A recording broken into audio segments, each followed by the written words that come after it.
చెప్పాలంటే చాలా ఉన్నది నా లైఫ్‌లో. అంటే నేను నాకు తెలియదు నేనేమిటని. కానీ వాళ్ళ ఫ్యామిలీ అంతా హిందూసే. కానీ ఆహ్, దాని తర్వాత మమ్మల్ని రోమన్ క్యాథలిక్ అంటే ఇట్లా స్కూల్‌లో చేర్చాలంటే ఇక్కడ దాంట్లో జాయిన్ కావాలి కదా! హోలీ ఫ్యామిలీ స్కూల్‌లో చదువుకున్నాము. దాని తర్వాత మ్యారేజ్ అయింది నాది. చదువుకుంటప్పుడే నాకు సెవెంత్, ఎయిత్‌లో ఉన్నప్పుడే నాది మ్యారేజ్ అయిపోయింది. ఇంక అయిపోయినంక నా ఆహ్, మ్యారేజ్ జీవితంలో 10 ఇయర్సే నేను ఆయనతో అంటే లైఫ్ ఉండిందన్నమాట. 10 ఇయర్స్ నాకు ముగ్గురు పిల్లలయిపోయినారు. కానీ వాక్యం తెలియదు నాకు. బైబిల్ ఉన్న నాకు ఎక్కువ దాని మీద నేను ఇంట్రెస్ట్ అంటే నాకు తెలియదు. ఎందుకంటే 2 ఇటు రోమన్ క్యాథలిక్, ఇటు హిందూ 2 చేస్తుండే అప్పుడు. 2 పూజ చేస్తుండే మా అమ్మ వాళ్ళు. దాని తర్వాత నాది మ్యారేజ్ అయిపోయినంక మరి ఆయనతో ఎళ్ళిపోయినాను. ఇంకా ఊర్లన్నీ తిరిగిన. మా ఆయన వచ్చి ఆర్మీ అన్నమాట. అంత ఊరు తిరిగినాము. 10 ఇయర్సే ఉండినాము. దాని తర్వాత వాళ్ళ ఫ్యామిలీలో ఇంకొక 2 పెళ్లి చేసుకోవాలనేసి నాకు చెప్పిండు. నేను రెండో పెళ్లి చేసుకోవాలా మా బంధువులు. నువ్వు కూడా ఉండాలని ఆమె ప్రొటెక్ట్ చేసి నేను ఉండను. అంటే అక్కడి నుంచి నాది దేవుని సన్నిధిలో వస్తానికి నేను స్టార్ట్ చేసినానన్నమాట. అంటే స్టార్ట్ చేయలే దేవుడు మాట్లాడినాడు. ఇలాగుంటప్పుడు ఇద్దరి మధ్య గొడవ జరిగి, సరే నేను ఆత్మహత్య చేసుకుంటానప్పుడు మా చిన్న బాబు నాగరాజు ఉన్నాడు కదా! ఆయన 1 ఇయర్ కూడా కాలేదు. 10 మంత్సే ఉన్నాడు అబ్బాయి. ఉన్నప్పుడు నేను చనిపోతామని నేను డిసైడ్ అయిపోయి అట్లనే పడుకొనున్నా. బాబుని పక్కలో యేసుకొని పడుకుంటప్పుడు సడెన్‌గా నాకొక చిన్న దర్శనంలాగా వచ్చినది. ఆ దర్శనం అని చెప్పాలో నాకేమో తెలియదు కానీ ఒక వెలుగే కనిపిచ్చింది. అక్కడ వచ్చి అందరు కొంచెం మనుషులు ఆ వెలుగులో ఆ మనుషులే కనిపిస్తారు. ఆ మనుషులు ఎవరెవరని కూడా తెలియదు నాకు. అంతా వైట్ డ్రెస్సులేసుకొనున్నారు. నేను పరిగెత్తి చూస్తే అందులో మా అమ్మమ్మ ఉన్నారు. మా అమ్మ వాళ్ళ అమ్మ. ఎందుకంటే తను చనిపోతే ఒక 2 సంవత్సరం ముందే ఆమె రోమన్ క్యాథలిక్ బాప్టిజం తీసుకొని చనిపోయినారన్నమాట. సో, ఆ విధంగా ఆమె కనిపి నేను పరిగెత్తున్నా. అయ్యో! అమ్మమ్మ ఉన్నారు కదా! నేనిక్కడ ఉండలేను. నేను చనిపోవాలా అనుకుంటే ఆమె నాకు ఏం మాట్లాడతలేరు. ఒక స్వరం మాత్రం వినిపించింది. ఏమని? "నువ్వెందుకు చనిపోవాలనుకుంటున్నావు? యెహోవా నిత్యం నీకు తోడుగా ఉంటాడు. నిన్ను నడిపిస్తాడు. నీ పిల్లలున్నారని" చెప్పేసి అదొక్కటే యెహోవా నిత్యం నిన్ను నడిపించును. ఇదొక్కటే నాకు అది వినిపించినంక ఆ స్వరము ఎక్కడి నుంచో వచ్చిందో ఏమో వెలుగు మాత్రం ఒకటి కనిపించింది. నేనేమో చీకట్లో ఉన్నట్లు అనిపిస్తుంది. అక్కడంతా మనుషులంతా ఉన్నారు. చనిపోయిన ఆత్మలో తెలియదు నాకది. దాని తర్వాత నేను ఆ వాక్యం పట్టుకున్నాను. అంటే ఆ వాక్యం నా హృదయంలో పదే, పదే, పదే, పదే, పదే ఇదవుతుంది. యేసు నిత్యం నన్ను నడిపిస్తాడంటే, యేసు నా కొరకు ప్రాణం పెట్టి నాకు తెలుసు. ఎందుకంటే చిన్నప్పటి నుంచి వింటున్నా ఇవన్నీ. అందరి కొరకు ప్రాణం పెట్టిండని. ఎందుకంటే ఎక్కువ నేను రోమన్ క్యాథలిక్ మీకు తెలుసు గదా! ఈ యొక్క డ్రామాలాగా చూపిస్తే అదంతా ఏడుస్తాను ఎక్కువ చూసుకొని. అమ్మ ఇంత ఇదే అని చెప్పేసి. దాని తర్వాత ఏం చేస్తున్నాను, సరే నేనిక్కడ ఉండకూడదు. మా అమ్మ ఇంటికెళ్ళిపోతానని, ఇంకా మా అత్తగారికి వాళ్ళకంతా చెప్పేసి నేనిక్కడ ఉండనీకెళ్ళిపోతానంటే, ఇంక మా ఆయన "నువ్వెలా ఎళ్తావు? నువ్వు ఎళ్తావు నా దగ్గర డబ్బులు" అవి ఏదేదో అనేస్తున్నాడు. అసలు ఏమి లేకపోయినా పర్వాలేదు. నా దగ్గర ఉంది కదా! నువ్వు బంగారం పెట్టింది మా అమ్మ వెండి బంగారము. దాంట్లో ఏదన్నా అమ్మియో కుదవపెట్టి మా మరిదికిచ్చినంక, అక్కడ వచ్చేసినంక దాని తర్వాత నేనొచ్చేసినాను. వచ్చేసి ఈ వాక్యం ఎక్కడుందని ఎవరికి చెప్తలేను కానీ, నా హృదయంలోనే ఉంది. ఎవ్వరికి చెప్తలేను నేను. దాని తర్వాత నేను వచ్చేసినాను. వచ్చేసినంక మరి దాని తర్వాత ఎన్ని సంవత్సరములు ఇట్లనే జరుగుతుంది కానీ, ఆయన మాత్రం మారతలేడు. ఆయన వచ్చి తీసుకొనెళ్తాడు. ఇంకా మా అమ్మ వాళ్ళతో మాట్లాడితే కూడా ఏం లేదు కానీ, మా అమ్మ ఒప్పుకోదు. "వాడు మంచివాడే. నువ్వట్లా చెప్తున్నావు. అట్లంతా ఏం లేదమ్మా" అంటే, "మీకు తెలియదమ్మా ఇలా అంటున్నారు. ఆయన చూసినాను కూడా నేను అంతా. వాళ్ళు కరెక్ట్‌గానే ఉన్నారు. వాళ్ళ బంధువుల అమ్మాయే. ఆయన రెండో పెళ్లి చేసుకోవాలనేసి." సరే అని చెప్పేసి, ఇంకా ఆయన అటు, నేను ఇటు అయిపోయినాము. ఇంక దాని తర్వాత ఆయన విడాకులు అడిగితే, నేను విడాకులు ఇవ్వనని చెప్పేసిన. "మీ ముగ్గురు పిల్లలకి మాత్రం మీరు చెయ్యండి. నన్ను వదిలిపెట్టేయండి" అని చెప్పేసి, నేనైతే మీ సన్నిధిలో మీ ఇదిలో రాను నేను. మీరు చేసుకోండి పెండ్లి. కానీ నేను రాను. ఎందుకంటే ఈ వాక్యం నా మైండ్‌లో, నా హృదయంలో అదే ఉన్నది. యెహోవా నిత్యం నన్ను నడిపిస్తును. యెహోవా నిత్యం నన్ను నడిపిస్తాడు అని చెప్పేసి. ఇంక దాని తర్వాత ఆయన అట్లా వండుకొని ఆయన మ్యారేజ్ కూడా చేసేసుకున్నాడు. చేసేసుకొని నేను ఇట్టే అయిపోయి, ఇంకా మా నాన్న నా వల్ల ఆయన పారలైజం అయిపోయినాడు. ఇంకా ఆయన బెడ్ మీద ఆయన 2 సంవత్సరాలు ఉండిపోయాడు. మరి దాని తర్వాత ఆయన చనిపోయినారు. అప్పుడు నేను అంటే మా అమ్మకి పింఛన్ వస్తది. ఆ పింఛన్ ఎలా అని చెప్పి చాలా కష్టపడినాను. ఎంత కష్టపడినానంటే నా ఇంటి వాళ్ళు నన్ను చాలా నిందించినారు. మా వాళ్ళే నన్ను చాలా నిందించి లేనిమని మాటలు, సూటిమాటలు ఏం చేయాలని చెప్పేసి. మా అమ్మ కూడా సరిగ్గా ఉండకపోతుండే. నన్ను వదిలేసి, మా పిల్లల్ని వదిలేసి మా అక్క ఇంటికెళ్ళిపోతుండే. దాని తర్వాత మరి మా చుట్టాలు వాళ్ళు, మా అమ్మ వాళ్ళ చుట్టాలే. తను ఒక స్కూల్‌లో మాట్లాడి, ఒక టీచర్ దగ్గర మాట్లాడితే అక్కడ ఇంటర్వ్యూ పోయినాక చిన్న స్కూలు, చిన్న జీతము, 300 జీతము. అక్కడ జాయిన్ అయినాక 293లో జాయిన్ అయినా. అక్కడ 18 సంవత్సరాలు నేను జాబ్ చేసి పిల్లల్ని పోషించుకుంటూ వచ్చిన. అట్లా పోషించుకుంటూ వచ్చి నా దగ్గర లేకపోయినా ఉన్న బంగారం, వెండి అన్నీ అమ్మేస్తూ, కుదవపెడుతూ పిల్లల్ని పోషిస్తూ వచ్చిన. కానీ దేవుడు ఆ వాక్యాన్ని ఎందుకు నాకు పదే, పదే, పదే, పదే అంటాడు. కానీ దాని తర్వాత నేను సీఎస్ చర్చ్‌కి వచ్చినాను కదా! సీఎస్ చర్చ్‌లో నాకు మ్యారేజ్ అయింది. హోలీ ఫ్యామిలీ కాలేదు. సీఎస్ చర్చ్‌లో ఆహ్, అయింది మ్యారేజ్. చర్చ్‌కెళ్తున్నా, వస్తున్నాను కానీ వాక్యం వింటున్నాను, చేస్తున్నా కానీ నాకేదో తృప్తి లేదు నాకు. ఎందుకు ఇది వాక్యం పదే పదే నాకు ఎందుకు ఇట్లా చేస్తుందనేసి. ఏ ప్రాబ్లమ్ వచ్చినా ప్రభువునే అడుగుతాను. ప్రభు నువ్వు నాకు వాగ్దానం ఇచ్చినావు గదా! నిత్యం యెహోవా నడిపిస్తాడని చెప్పేసి మరి నాకెందుకు ఈ ప్రాబ్లమ్స్ అని. ఇట్లా నట్టుకుంటూ ఇన్ని కష్టాలు వచ్చి నేను అది ఎట్లా భరిస్తున్నానో నాకు అర్థమైంది. కానీ దేవుడు ఉన్నాడు, నన్ను నడిపిస్తున్నాడు. దాని తర్వాత మా అమ్మ చనిపోయినారు 2002లో. చనిపోయినాక నేను ఆర్‌కేపురంకొచ్చేసినాను. ఆఫీసర్స్ కాలనీలో అద్దెకు తీసుకొని చిన్న జీతమే. పిల్లలు చిన్న చిన్న అప్పటికే మా పెద్దమ్మాయికి పెళ్లయిపోయింది. పెళ్లయిపోయిందంటే మా చుట్టాల అబ్బాయే. మా నళిని వాళ్ళ మేనమామ, పెద్ద మేనమామ వాళ్ళ కొడుకు, పెద్ద కొడుకుకే మ్యారేజ్ అయిపోయింది. సరే ఆమెది మ్యారేజ్ అయిపోయి ఇద్దరు కొడుకులున్నారు. అప్పుడు చిన్నాయనేమో అప్పటికే ఇంటర్‌లో వచ్చేసిండు. ఆయన పార్ట్ టైమ్ జాబ్ చేసుకుంటూ, పెద్దాయన కూడా చిన్న జాబ్ చేసుకుంటూ మేము ఇలా వస్తున్నాం. ఈ వాక్యం నాకెక్కడ ఇదయిందంటే, నేను ఒక ఇంట్లో అద్దెకి ఉంటున్నా, క్యాథరిన్ అనేసి. ఆ సిస్టర్ ఏమన్నారు, "అక్క ఇక్కడ ఎల్‌షద్దై మందిరం ఉంది. చానా వాక్యం చానా బాగుంది. నువ్వొకటి రా" అంటే, అవును. నేను ఆమె కొంచెం మాకు క్లోజే. ఆమె కూడా సిఎస్ చర్చ్‌కే వస్తుంది. మాట్లాడుకుంటే ఇంక దాంతో నేనిక్కడ ఎల్‌షద్దైకొచ్చినాను. ఎల్‌షద్దైకొచ్చినంక, ఇక్కడొచ్చినాక నాకేదో ఒక పీస్‌ఫుల్ అనిపిచ్చింది ఈ మందిరంలో. అవును కదా! ఇక్కడ అందరూ ప్రార్థిస్తున్నారు, ఆరాధన చేస్తున్నారు.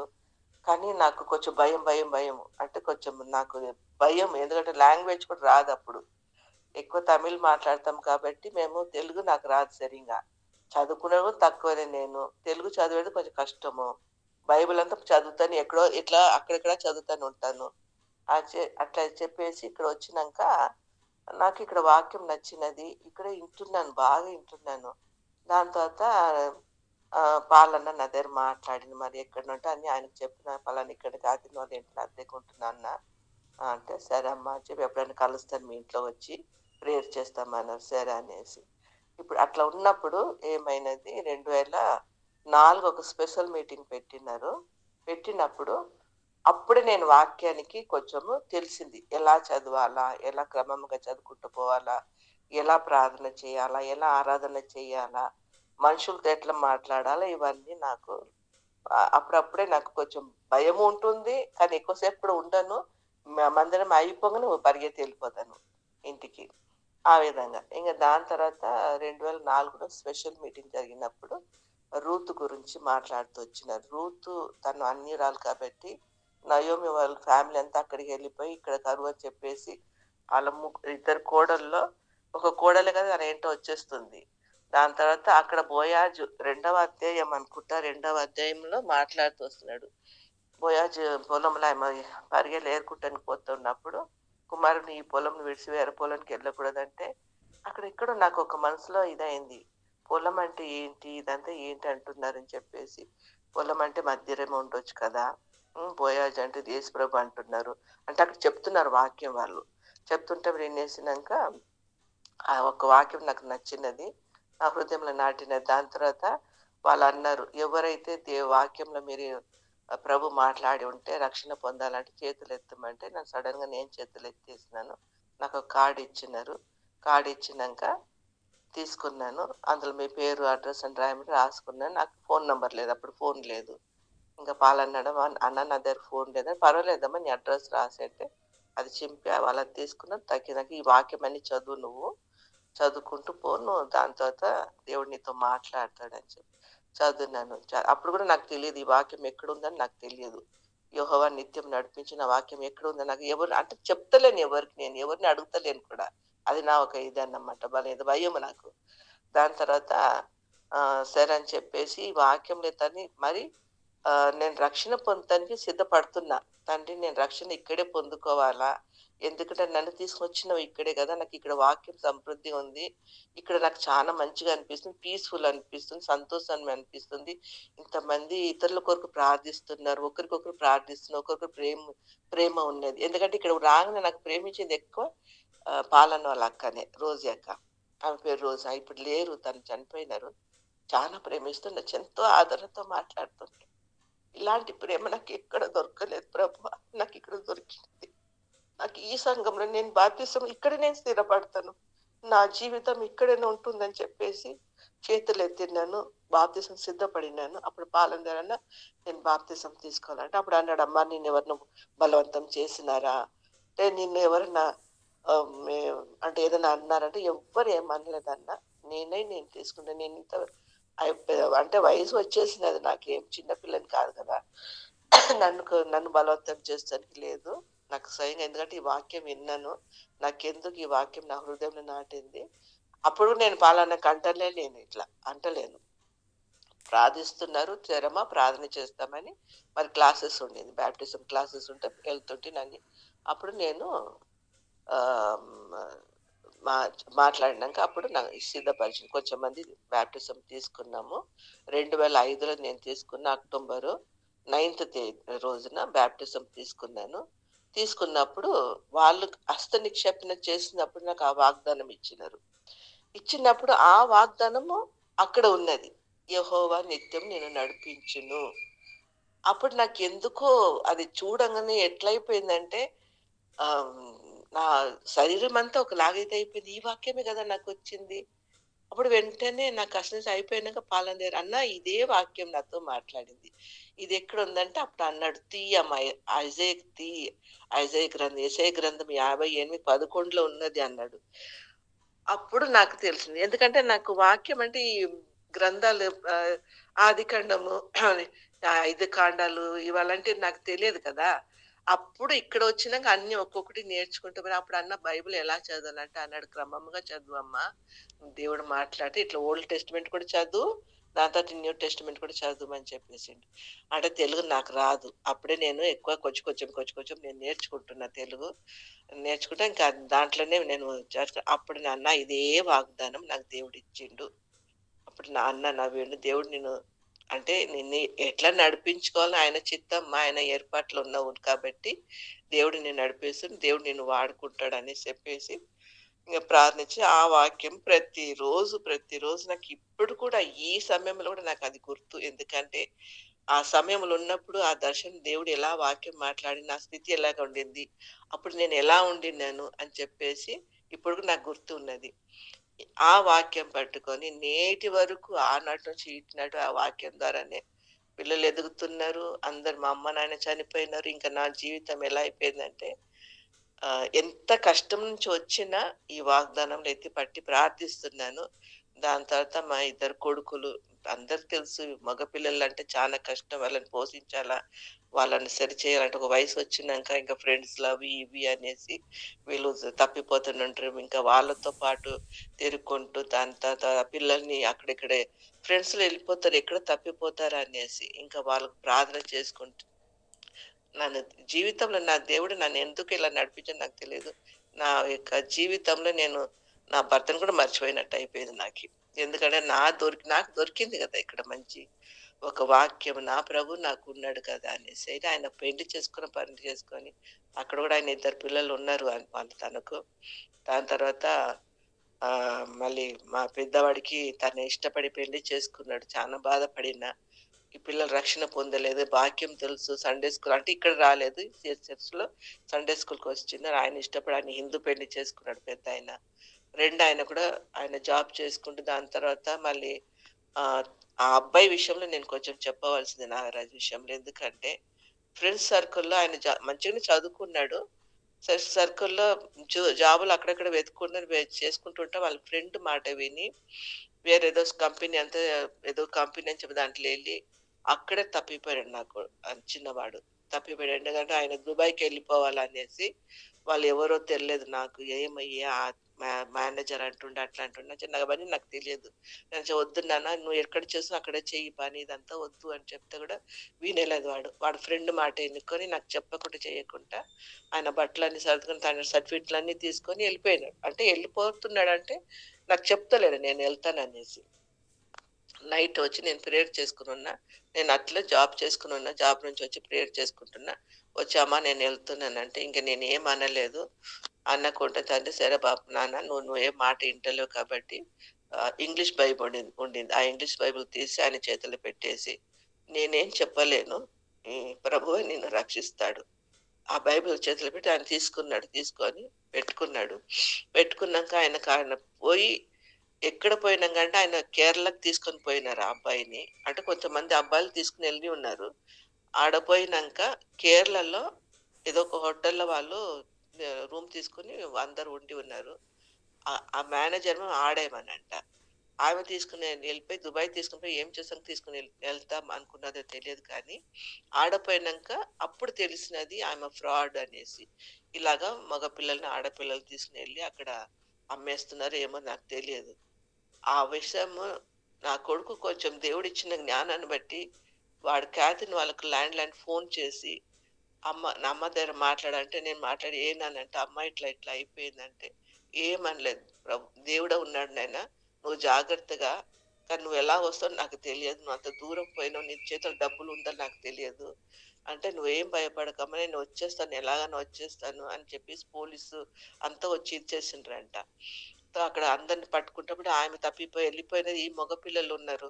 వీళ్ళని పట్టుకున్నారంట. పట్టుకున్నాక వాళ్ళలో ఒక ఫ్రెండ్ వాళ్ళ మామయ్య వాళ్ళు కేరళకి బై రోడ్ ఎళ్ళేసి పోతప్పుడు ఈ అబ్బాయి ఏం చేస్తున్నాడు, ఆయన దగ్గర ఉన్నదన్నీ బ్యాగు, సరుకులన్నీ ఆ అబ్బాయి చేతుల్లో పంపించేసినాడు. వీళ్ళు కొంచెం గ్రూప్‌గా ఉండి ఒక నలుగురు, ముగ్గురు ఉండినంట. ఆంధ్ర పిల్లలు కూడా ఉండిండ్రంట. ఈయన దగ్గర కొన్ని డబ్బులు ఉండిందంట. ఇంకా పోలీసు వాళ్ళు ఏమనకుండా, "మీరు తల్లిదండ్రులు వదిలిపెట్టేసి మీరు వచ్చిన తప్పు చేసినారు. ఆమేమో ఎళ్ళిపోయింది. మీరిప్పుడు ఏం చేయాలి మీ బ్యాగులు తీసుకొని మేము ఇదన్నీ లాక్ చేసేసాం." ఎందుకంటే వాళ్ళది ఇంపార్టెంట్ ఆమెది ల్యాప్‌టాప్‌లు అవి ఇవి ఏదేదో ఉన్నదంట. ఆ రూమ్ లాక్ చేసేసి సీల్ చేసేసిన. వీళ్ళు దేవుడి దయ వల్ల ఆళ్ళ మనసులో ఏమైతే జరిగిందో పోలీసు వాళ్ళు వదిలిపెట్టేసినారు. వదిలిపెట్టాక వాళ్ళు ఇంక ట్రైన్ ఎక్కి వచ్చేసినారు. నేనంటే ఇక్కడ ఏడ్చుకుంటూ ఒక నెల కరెక్ట్‌గా ఒక నెల స్కూలేమో యాన్యువల్ జరుగుతుంది. ఇక్కడ నాకు దుఃఖము, అటు దిక్కు నాకు జాబు. అక్కడ కూడా చూడాలి యాన్యువల్స్ ఉన్నది. ఇంకా దాని తర్వాత పెద్దవాడు వాడు కూడా బాధపడదు. "అమ్మ నువ్వేం భయపడకు" మాకు భయము ఎక్కడ చనిపోతాడో, ఎక్కడ చంపేస్తాడని ఇట్లా ఎళ్ళిపోయినాడే. ఎందుకంటే అప్పుడంతా కొంచెం దుబాయ్‌కి తీసుకొని పోయి పిల్లల్ని ఏదో పాడు చేసేస్తారు, చంపేస్తారని చెప్తుండే. అప్పుడంతా జరుగుతుండే అప్పుడు. దాని తర్వాత నేను నిద్ర ఉండదు నాకు. పొద్దున్న రాత్రి నిద్రనే ఉండదు. ఇంక ప్రార్థన చేసుకున్న 24 నైట్ డిసెంబరు ప్రార్థన చేసుకొని ఉన్నాను. ప్రార్థన చేసుకుంటే తలుపు తట్టితే ఎవరు అన్నా. నేను అన్నాడు. వినంగానే నాకు ఊరికేదో రమ్మనుకున్నాను. దాని తర్వాత మా చిన్న అబ్బాయి వాయిస్ నాకు గుర్తు కదా! ఇంకా దాని తర్వాత మళ్ళీ కొట్టిండు. ఇంకా దాని తర్వాత పెద్దవాడిని లేపిన "రేలా నాగరాజు వచ్చినట్టున్నాడు చూడు" అంటే తెరిచి చూస్తే వీడు. అప్పుడు వెంటనే దేవుని దగ్గర ప్రార్థన తండ్రి నా కొడుకుని తిరిగి నాకు తీసుకొనొచ్చినావు. నీ వాక్యమే నువ్వే నాయనని రక్షించి తెచ్చినావనేసి. ఇంక వచ్చినంక ఇంక అంతా మాట్లాడి అప్పుడు అన్నీ అప్పుడు చెప్పినాడు. అమ్మ అప్పుడైనా చూడు ఇలాగ చేసేది చాలా తప్పు నాయనా. దేవుడు మించి నువ్వు వెళ్ళకూడదు. తల్లిదండ్రులు కూడా మాట వినాలి నీవనేసి. ఇంక జాబ్ కొరకు ఒక సంవత్సరంతో జాబ్ లేకుండింది. మరి నువ్వు ఏం చేయాలనుకుంటున్నానంటే నేను జాబ్ చేయాలనుకుంటున్నా కాల్ సెంటర్. కానీ నాకిప్పుడు ట్రైనింగ్ కావాలంటే అప్పుడు నేను నళిని దగ్గర మాట్లాడినప్పుడు, నళిని వచ్చి జెన్‌పాక్‌లో తనకు ట్రైనింగ్ 4 నెలలు ఇప్పించినారన్నమాట. ఆయన 4 నెలలు జెన్‌పాక్‌లో చేసినంక దాని తర్వాతనే సైటల్‌లో వచ్చి మరి అక్కడి నుంచి ఇప్పుడొచ్చి టెక్ మహీంద్రాలో చేస్తున్నాడు. ఆ టెక్ మహీంద్రాలో ఇన్ని సంవత్సరాలు చేసుకుంటుంటేనే అప్పుడే ఆయనది మ్యారేజ్ చేసుకున్నాడు. ఆయన కూడా ప్రేమించి చేసుకున్నాడు. ఆ టెక్ మహీంద్రా ఇన్ని సంవత్సరం చేస్తున్నాడు ఆ అబ్బాయి. ఇప్పుడు టీమ్ మేనేజర్‌గా ఉన్నాడు. ఏమంటే నాకు పిల్లలందరూ బాగున్నారు. దేవుడు నన్ను ఇట్లా నడిపించుకున్నాడు. ఒక సాక్షిగా వాడుకున్నాడు. సువార్తలో వాడుకుంటున్నాడు. ప్రతి విషయంలో సిస్టర్స్ మీటింగ్‌లో వాడుకుంటున్నాడు. దేవుడి చిత్తం అది. ఎందుకంటే నా జీవితంలో ఏమై ఉన్నానో, నా గత జీవితం అంతా నేను మర్చిపోయినాను. ఇప్పుడు నూతన జీవితంలోనే దేవుడి సన్నిధిలోనే ఉంటున్నాను కాబట్టి వాక్యాలు ఇప్పుడు నాకెలా ప్రార్థన చేయాలా? ఎలా ఆరాధన చేయాలా? ఆ భయమన్నీ దాని నుంచి తీసివేసిండు. కానీ నేనెక్కువ భయపడేదాన్ని అప్పుడు. ఎందుకంటే ఎవరినైనా మాట్లాడితే కూడా భయమే నాకి. అది అందరికి తెలిసినదే. ఎందుకంటే భర్త వదిలిన ఆడది ఎట్లా ఉంటుంది, మనుషులు, సమాజం మాట్లాడేది, కుటుంబంలో మాట్లాడేది, ఎన్నో నిందలు, అవమానం అవన్నీ భరించుకుంటూ వచ్చినా కానీ, దేవుడు నాకు సహాయంగా ఉండిండు. ఆయన నాకు తోడుగా ఉండిండు. ఎందుకంటే ఆయన నాకెప్పుడు ఎడబాయని దేవుడు. హ్మ్.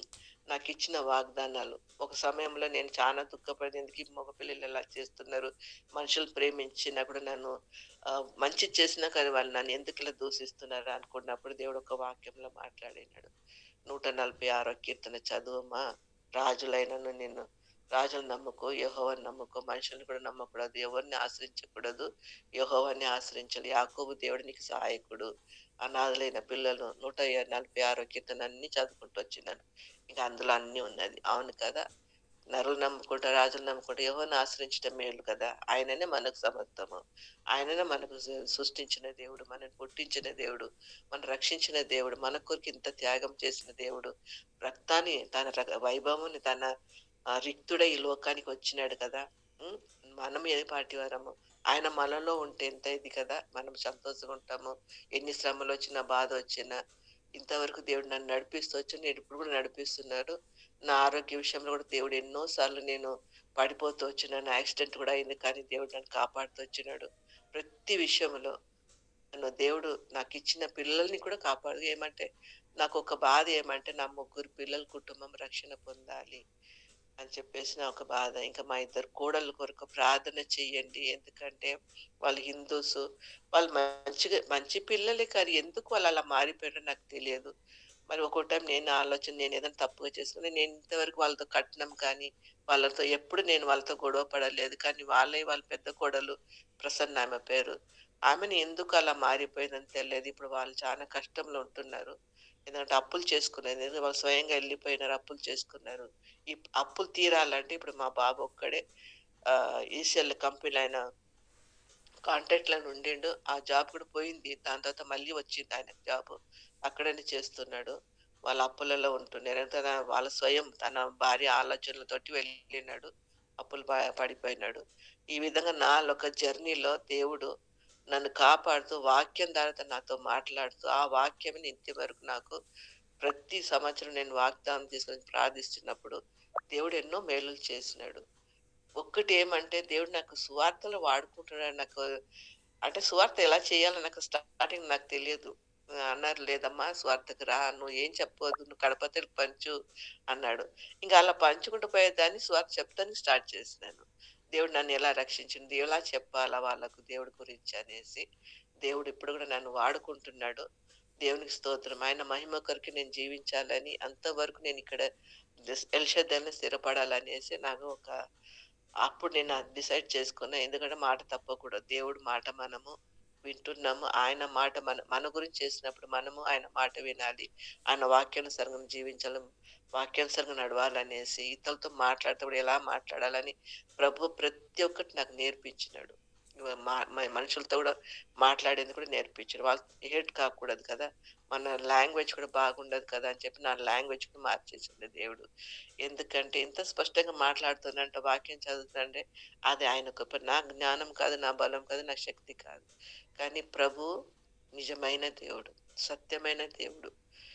నా కుటుంబంలో కూడా ఇంకా మా ఫ్యామిలీలో కూడా చాలా మంది రక్షణ పొందాలి. వాళ్ళ కొరకు ప్రార్థన నా ఒక భారం. అంటే దేవుడిచ్చిన భారాన్ని బట్టి వాళ్ళ కొరకు ప్రార్థిస్తున్నా. మా ఫ్యామిలీలో చాలా మంది ఉన్నారు. మా తల్లి గారి ఫ్యామిలీ కానీ, మా తండ్రి గారి ఫ్యామిలీలో కొంచెం మంది రక్షణ పొందినారు. కానీ ఇంకా నాకు మొత్తం తెలియదు వాళ్ళు మా నాన్న ఆంధ్రానే. ఆయన ఒంగోలు సైడే. మా అమ్మని పెళ్లి చేసిన ఆయనకు ముందు మ్యారేజు. తనకు 6 కొడుకులు. దాని తర్వాత మా పెద్దమ్మ చనిపోతే మా అమ్మని చేసుకున్నారు. ఇంకా మేము ముగ్గురు అక్క చెల్లెళ్ళము. ఇంకా ముగ్గురు అక్కలు చెల్లెలు రక్షణ పొందినాము. మా రెండో అక్క చనిపోయినారు. నా లైఫ్‌లో ఈ జర్నీలో దేవుడు నన్ను ఇలా వాడుకుంటూ నన్ను తీసుకొచ్చి ఇక్కడ పెట్టినాడు. నా కొడుకుల దగ్గర కూడా నేనిప్పుడు లేను. ఎందుకంటే ఒక చిన్న విషయంలో అంటే తెలుసు కదా! కోడలు అత్తల మధ్యలో ఉత్త అబద్ధం చెప్పేది ఎందుకుండాలని చెప్పేసి బయట వచ్చేసినాను. ఇంక వచ్చిన పాప ఇంట్లో 8 నెలలు ఉండినప్పుడు నాకక్కడ మనసు నెమ్మది లేదు. ఉండకూడదు కదా! ఇక పాలన్న దగ్గర మాట్లాడినప్పుడు పాలన్నాడు.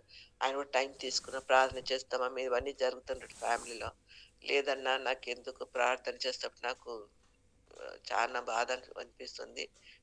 నేను వాళ్ళతో ఉన్నానంటే నీది గొడవలు జరుగుతూనే ఉంటది. మరి నా లైఫ్‌లో నేను దేవుని సన్నిధిలో నేను ఉండలేకపోతే నెమ్మదిగా ఉండదు. దాని తర్వాత వాళ్ళకు బాధ ఉంటది అని చెప్పేసి దాని తర్వాత 3 నెలల తర్వాత అన్న అన్నాడు, "అమ్మ నాకు చిన్న జాబ్ పెట్టన్నా. నాకెక్కడ చిన్న జాబ్ పెడితే నేను చిన్న ఇల్లు ఎక్కడైనా తీసుకుంటానే. నీకు ఇల్లు జాబ్ ఎందుకు? నువ్వు ఇక్కడనే ఉండు మందిరంలోనే. నీకు ఒక రూమ్ ఉన్నది. నీకు రూమ్ చూపిస్తానని" చెప్పేసి నాకు ఇక్కడ తీసుకొని నేను అరేంజ్‌మెంట్‌లో ఇక చిన్న రూమ్ ఉన్నది. ఈ ఇంటి బ్రదర్ కూడా మన ఎల్‌షద్దై అంటే క్రిస్టియన్సే. వాళ్ళ అక్క కూడా ఇక్కడ కింద ఉంటున్నారు. ఇంకా ఆ విధంగా ఈ ఇంట్లో, ఈ రూమ్‌లో వచ్చి నేను 9 సంవత్సరములయితుంది. కానీ ఇప్పుడు మా పిల్లలు వస్తారు, పోతున్నారు. వాళ్ళు తప్పు తెలుసుకున్నారు. ఇంక సరే అని చెప్పేసి వాళ్ళు క్షమించమన్నాడు. దేవుడు ఇంక దేవుడు క్షమించమన్నప్పుడు మనం క్షమించవలసిందంతే. దేవుడి మాట వినాలి. ఇంక దేవుడు క్షమించినప్పుడు మనమెవరు? అదన్నీ పగ పెట్టుకోకూడదు గదా! నాకే పగ లేదు. వాళ్ళు ఏం చెయ్యలేదు. ఎందుకో వాళ్ళతో ఉండకూడదు. వాళ్ళకిష్టం లేనట్టుంది. అందుకే నేను బయటొచ్చిన. దేవుడు ఇలా నడిపించుకున్నాడు. నన్ను వాడుకుంటున్నాడు. నా కొరకు ప్రార్థన చేయండి. మా పిల్లలు రక్షణ పొందాలి. వేరే ఏం లేదు. అన్ని దేవుడు మంచిగానే ఆశీర్వదించిండు. వాళ్ళు శ్రమల గుండా వెళ్తున్నారు కానీ వాళ్ళు గ్రహింపు లేకపోతుంది. ఆ అంధకారంలో వెళ్తాను. అప్పుడప్పుడు వాళ్ళు పిలిస్తే అప్పుడు వెళ్తాను. ప్రార్థన చేస్తాను. చెప్తాను వాక్యం ఇలా ఉంది నాన్న మర్చిపోకండి అంటే తిరిగి వాళ్ళు మర్చిపోతున్నారు. మరి ఏది బంధిస్తున్నదో వాళ్ళని తెలియదు. ఈ లోకరీతిగా. ఇక వాళ్ళ భార్యలు ఎట్లా ఉంటున్నారో నేనంటే ఎక్కువ వాళ్ళు నాతో ఉండలేదు కాబట్టి దూరం నుంచే నేను ఉంటున్నాను. నాకెట్టు వాళ్ళ ఆ పిల్లలతోటి నాకేం లేదు. పిల్లలు మంచి వాళ్ళే. ఎందుకంటే హిందూస్ కాబట్టి వాళ్ళు ఆ రీతిలో వెళ్ళిపోతున్నారు వాళ్ళు. మా పాప కూడా ప్రార్థన చేయండి. వాళ్ళకు రక్షణ పొందాలి. ఇంక నా యొక్క లైఫ్‌లో ఈ వయసు దాకా తీసుకొచ్చినాడు. ఇంక నా ఎంతవరకు ఉంటదో నాకు తెలీదు. నేను సాక్ష్యంగా ఆయనకుండాలి. అంతవరకు నా విశ్వాసాన్ని కాపాడుకోవాలని ఈ విధంగా ప్రతి వాక్యంలో, ప్రతి ప్రార్థనలో, ప్రతి అన్నిట్లో నేను జాయిన్ అయ్యి ప్రార్థన చేస్తాను కూడా. ఈ టీమ్‌లో కూడా సీసీఎం టీమ్‌లో కూడా నన్ను జాయిన్ చేసింది నళినియే. మరి మరి యుగంధర్ బ్రదర్, మరి ప్రేమ్ బ్రదర్ అంతా మేము అరకుకెళ్ళినప్పుడు అక్కడ కూడా దేవుడు సండే స్కూలు వీబీఎస్ పరీక్షలు వాడుకున్నాడు దేవుడు. అక్కడ కూడా నేను లెసన్ తీసుకోవాలంటే నాకు తెలుగు రాదు కాబట్టి యుగంధర్ బ్రదర్ ఆ అబ్బాయి నాకు సపోర్ట్ చేసాడు. నాకు దగ్గరుండి చెప్పినాడన్నమాట. దేవుడు అక్కడ కూడా వాడుకున్నాడు. ఈ విధంగా వీబీఎస్ పరీక్షలో కూడా నన్ను వాడుకుంటాడు. దేవునికి స్తోత్రం. ఎందుకంటే ఆయన మహిమ కొరకే మనం జీవిస్తాం. నిన్న కూడా మనం సాక్ష్యం విన్నాము. శ్రీధర్ బ్రదరు. ఎందుకంటే ముందు మాకు తెలుసు కాబట్టి ఆయన సాక్ష్యం ఎన్నో సార్లు విన్నాను. ఆయన ఆయన లైఫ్‌లో, ఆయన జర్నీలో, ఆయన వివాహ విషయంలో, కుటుంబ విషయంలో దేవుడు ఆయన్ని ఇలా వాడుకుంటున్నారు. అందుకే దేవుడు నిజంగానే మనం ఎక్కడ వారమైనాను, ఏ డినామినేషన్ అయినాను నిజంగా ఆ యొక్క గ్రూప్‌లో మనం ఉండి ఏకీభించి ప్రార్థించినప్పుడు నిజంగా దేవుడు వాక్యము, ప్రార్థన వింటాడు. ఎందుకంటే మనం ఎక్కడ ఉన్నా దేవుడి రక్తంతో కొన్న బిడ్డలము. అదే దేవుడు, అదే రక్తం, అదే బైబుల్, అదే బాప్తిసము. ఆయన సన్నిధిలో మనం ఉంటున్నాము. ఆయన నీడలో ఉంటున్నాము. మనం జీవితంలో మనం ఏమంటే ఒకటి దేవుడి సన్నిధిలో ఆత్మను నడిపించేది. ఈ సువార్తలు ఎంతమంది ఈ గ్రూప్‌లో గూడా ఉండొచ్చు వాడబడే బిడ్డలు. ఆ సువార్తలు ఎంతో అంటే ఎక్కడో ఎళ్తున్నాము. వాళ్ళు మన మొఖం తెలియదు. కానీ వెళ్తే గూడా ఎన్నో సార్లు ఆటంకములొచ్చినది.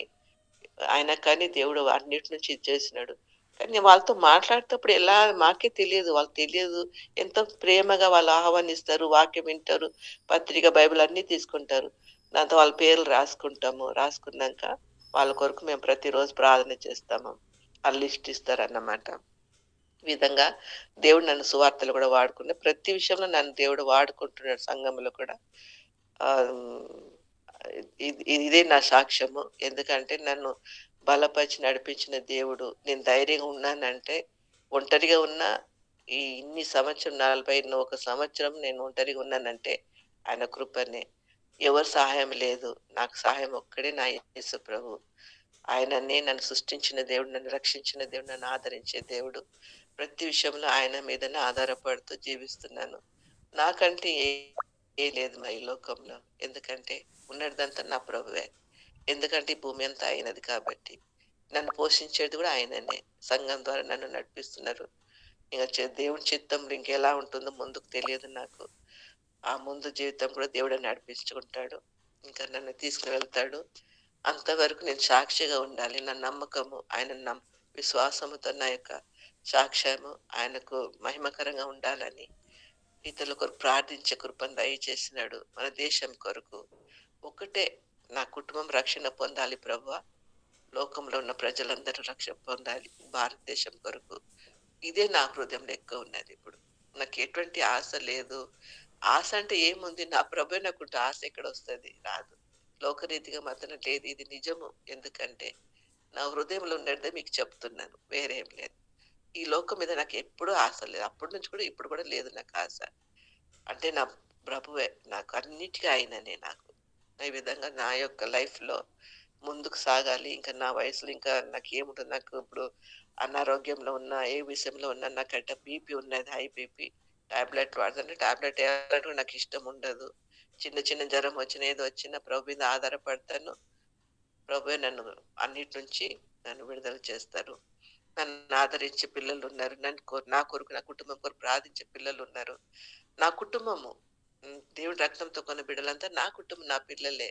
నా సహోదరి, సహోదరులు, నాకు పెద్దవాళ్ళుంటే తల్లులు, తండ్రులు ఉంటారు కదా! ఇదే నా కుటుంబం. లోకం కాదు. లోకంలో ఉన్నవారు కాదు. నా రక్తంతో కొన్న బిడ్డలే నా బిడ్డలు. నా సహోదరులు, సహోదరులు, నా బంధువులు. ఎందుకంటే ఒక దినాన ఆయన సన్నిధిలో మనమంతా ఉంటామని నా యొక్క నమ్మక విశ్వాసం. ఆ విశ్వాసాన్ని కాపాడుకోవాలి. ఈ విధంగా ఐక్యంగా ప్రార్థించాలి. గ్రూప్‌లో ప్రార్థించాలి. ఇద్దరు ముగ్గురు నా నామములో ఎక్కడ ఉంటారు, నా అక్కడ ఉంటా అంటున్నాడు. ఎంత నెమ్మది గదా! మనం ఇట్లా కూడుకునేటప్పుడు ఎంత నెమ్మది, ఎంత సంతోషము. హ్మ్. ఆ విధంగా మనం మర్చిపోతాం. మన కష్టాలు, మన రోగాలు అన్నీ మర్చిపోతాం ఏదొచ్చినా. కానీ దేవుడి సన్నిధిలో వచ్చినప్పుడు అన్నీ మనకు నెమ్మది, సమాధానం. ఈ విధంగా నా కొరకు ప్రార్థించండి. నా యొక్క లైఫ్‌లో ప్రభు సన్నిధిలో విశ్వాసంగా ఉండాలని, ఇంకా దాని తర్వాత నా ముగ్గురు పిల్లల కొరకు, వాళ్ళ కుటుంబాల కొరకు రక్షణ పొందాలని ప్రార్థన చేయండి. ఈ గ్రూప్‌లో ఉన్న ప్రతి బిడ్డలకు నా యొక్క వందనాలు. అందరూ ఈ వాక్యం ఒకవేళ ఈ సాక్ష్యం మీకు అందరికి మరి ప్రయోజనం ఉంటుందేమో నాకు తెలియదు కానీ, ఒంటరి జీవితంలో ఎలా ఉంటుందనమ్మా. ఒక భర్తను వదిలిపెట్టిన, భర్త చనిపోయినా, ఒక స్త్రీ ఏ విధంగా కష్టపడుతుందో, అన్ని కష్టాలు పడినప్పుడు మనము వెనుక చూడకూడదు. ముందు చూడాలి. ఎందుకంటే దేవుడిచ్చిన వాగ్దానాన్ని పట్టుకుంటూ మనం ముందుకు సాగితే మనకి ఎన్ని శ్రమలొచ్చినా దాన్ని దాటుకుని వెళ్ళేందుకు దేవుడు మనకు తోడుగా ఉంటాడు. ఇదే ఒంటరి జీవితంలో ఉన్నప్పుడు మనకు ఉండేది. ఈ సాక్ష్యం దేవుడు దీవించాలి. నా కొరకు ప్రార్థించండి. నా కుటుంబం కొరకు ప్రార్థించండి. ప్రైజ్ ది లార్డ్ అందరికీ. Praise lord aunty. దేవునికి మహిమ. నిజమే కదండి, మనం చూస్తూ ఉంటాం కదా, భర్త లేడని, లేదంటే మనకు ఇంకా సమాజంలో ఎన్నో పరిస్థితులు ఉంటాయి, ఒంటరి వాళ్ళమని. ఎక్కడున్నప్పటికీ కూడా అది దేవుని యొక్క ప్రణాళికలో మనం ఉన్నామని, ఆయన మనల్ని రక్షిస్తాడని, ఆయన ఎన్నిక చొప్పుననే మన జీవితంలో అన్నీ జరుగుతున్నాయన్న దృఢ నిశ్చయం వచ్చేంత వరకు ఆయనే నడిపిస్తాడు. మనం ఆ పరిస్థితుల్లో వెళ్తూ ఉన్నప్పుడు కొంత సమస్యగా ఉన్నప్పటికీ కూడా ఇది దేవుడు ఎరిగిన వాడే, దేవుని ఎన్నికలోనే జరుగుతుంది అన్న నమ్మకంతో మనం ముందుకెళ్ళినప్పుడు ఏ పరిస్థితులు వచ్చినా కదల్చబడ్డం. నిజంగా ఈ యొక్క సాక్ష్యాన్ని బట్టి దేవునికే మహిమ. మరి ఇంకెవరైనా క్విక్గా ఒక 3-4 మినిట్స్ మీ యొక్క సాక్ష్యం ఉన్నట్లయితే తెలియజేయచ్చండి. Praise lord brother, praise lord అందరికీ. అయితే నా జీవితంలో జరిగిన ఒక ఇన్సిడెంట్ని మీతో షేర్ చేసుకోవాలనుకుంటున్నాను. యాక్చువల్లీ నేను బిఎస్సీ నర్సింగ్ చదవడానికి బీదర్లో అడ్మిషన్ తీసుకున్నాను అనమాట. సో అక్కడ కాలేజ్లో ఫస్ట్ ఇయర్ ఫీజు వచ్చేసి 1,20,000, ఇంకా ఎగ్జామ్ ఫీజు అన్ని కలిపి 1,50,000. సెకండ్ ఇయర్ కూడా సేమ్ 1,50,000, మొత్తం 3 lakhs వరకు అవుతాయి. ఇక్కడ పిల్లలకు స్కూల్ ఫీజు కూడా అంతే అవుతుంది, పర్ ఇయర్ 1 lakh అలా అవుతుంది. సో ఇంకా ఇద్దరము ప్రైవేట్ జాబర్స్మే. అలా ఉంటుండగా ఇంకా సరే నేను యాక్చువల్లీ పెళ్ళి అయినప్పటి నుంచి నేను బిఎస్ నర్సింగ్ చేయాలనుకుంటున్నాను. బట్ ఎకనామికల్గా నాకు సపోర్ట్ లేక నేను ఆగిపోయాను అనమాట. బట్ కానీ ఎందుకంటే ఇంత ఎక్స్పీరియన్స్ ఉంది, ఒక 10 years ఎక్స్పీరియన్స్ ఉంది. అయిపోయితే కూడా నాకు ఇది ఎడ్యుకేషన్ పరంగా సర్టిఫికెట్స్ లేకపోవడం ద్వారా జనరల్ నర్సింగ్ ఉంది, బట్ బిఎస్ నర్సింగ్ అనేది కొంచెం హై క్వాలిఫికేషన్ అనమాట. ఆ క్వాలిఫికేషన్ లేకపోయేసరికి ప్రమోషన్ విషయంలో కానీ దేంట్లో కానీ నేను రాలేకపోతున్నాను. ఇంకా నేను డిసైడ్ చేసుకున్నా, ఖచ్చితంగా ఈసారి బిఎస్ నర్సింగ్ చేయాలి కంపల్సరీ, మనీకు చూసుకోవద్దు, అప్పైనా చేయాలి అని చెప్పేసి నేను అనుకున్నాను. అయితే ఇంకా అడ్మిషన్ తీసుకున్నాను. మేడం చెప్పిండ్రు, అమ్మ రేపే రావాలి నువ్వు కంపల్సరీ, ఎందుకంటే ఈరోజే లాస్ట్ డేట్, నువ్వు ఈరోజు రాలేదంటే ఇంకా నెక్స్ట్ ఇయరే రావాల్సి ఉంటుంది, అడ్మిషన్స్ క్లోజ్ అయిపోతాయి అని చెప్పేసి చెప్పింది. నేను అనుకున్నాను, అరే అడ్మిషన్ ఫీజు 30,000 కట్టాలి స్టార్టింగ్ ఫీజు. సో నా దగ్గర అంత అమౌంట్ అప్పుడు లేదు. ఎవరిని అడిగినా అంత అమౌంట్ ఎవరు ఇవ్వరు. అంటే 1 day నైట్లో ఎలా ఇస్తారండి, ఎవరు ఇవ్వరు కదా. ఒక్క నైట్ ఇప్పుడు నాకు ఈవినింగ్ ఆమె ఫోన్ చేసి నువ్వు వచ్చేసేయాలి రేపు, లేదా అయిపోతుంది అంటే నాకు ఈవినింగ్ 6 o'clock నుంచి రేపు మార్నింగ్ 6 o'clock వరకు ఎవరు ఇస్తారు అంత 30,000? ఎవరు ఇవ్వరు. నేను అనుకుంటున్నా, సరే నా గోల్డ్ తీసి హస్బెండ్తో డిస్కస్ చేస్తున్నా, నా గోల్డ్ ఉంది కదా అవి తీసి పెడదామా అని చెప్పేసి డిస్కస్ చేస్తున్నా. బట్ నేను నిజంగా అంటే ఎంత ఫూలిష్గా, పరమ తండ్రి మన దేవుడు, గొప్ప దేవుడు మనకు ఉన్నాడు కదా, ఆయనను ఒక్కసారి అడగొచ్చు కదా. నా ప్రయత్నాలు నేను చేస్తున్నాను కానీ నిజంగా దేవునిపై ఆధారపడకుండా ప్రయత్నాలు చేస్తున్నా. దాని తర్వాత ఇంకా అంత తొందరగా కూడా మనం గోల్డ్ అమ్మలేము అని డిసైడ్ అయిపోయాం.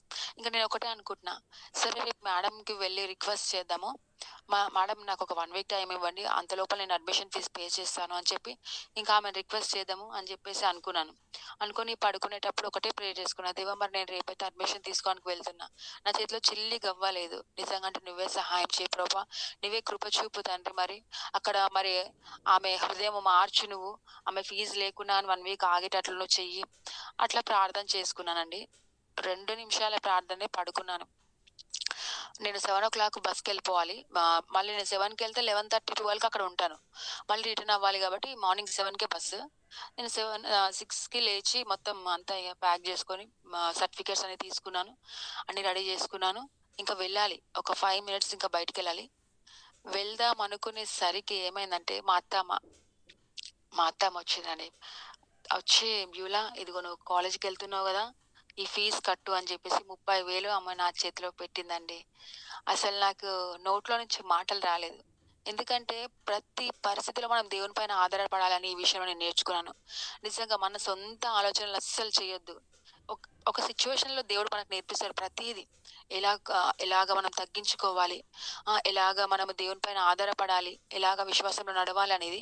సో ఈ సిచ్యువేషన్లో నాకు దేవుడు హెల్ప్ చేశారండి. చాలా అంటే చాలా నేను సంతోషపడ్డాను. నిజంగా అది నమ్మలేకపోయినా, ఎందుకంటే నేను ఇంకా బయలుదేరాలి, ఒక 5 minutesలో బయలుదేరాలి. బట్ అత్తమ్మ తనంత, ఏ అత్త అయినా కోడలికి అంత మనీ ఇస్తుందా అండి ఊరికేనే? ఎవ్వరివ్వరు. అసలు అత్త కోడళ్ళ బంధం ఎలా ఉంటుందో నాకు తెలుసు. కానీ అత్తమ్మ చాలా అంటే చాలా ప్రేమించి నేను హెల్ప్ చేస్తాను, నువ్వు ఈ 30,000 తీసుకుని అడ్మిషన్ ఫీజు కట్టు అని చెప్పేసి చెప్పారు. దాని తర్వాత ఇంకా నా పిఎఫ్ మనీ ఉంటే కూడా అది కూడా తీసి నేను ఫస్ట్ ఇయర్ ఫీజు అంతా కట్టాను. కట్టిన తర్వాత దేవుని కృపను బట్టి ఫస్ట్ ఇయర్ బిఎస్ నర్సింగ్ నేను ఫస్ట్ క్లాస్లో పాస్ అయ్యానండి. ఇంకా సెకండ్ ఇయర్ ఒకటి పెండింగ్ ఉంది. సెకండ్ ఇయర్ కోసం కూడా మీరు అందరు ప్రార్థన చేయండి. దేవుడు నా జీవితంలో ఈ చేసిన గొప్ప కార్యం బట్టి ఆయనకే మహిమ ఘనత చెల్లును గాక. ఆమేన్. ప్రైజ్ లార్డ్ అక్క, థ్యాంక్ యూ. నిజంగా దేవునికి మహిమ. మరి సెకండ్ ఇయర్ కొరకు కూడా మనం ప్రార్థన చేద్దాము. మరి ప్రత్యేకమైనటువంటి విషయము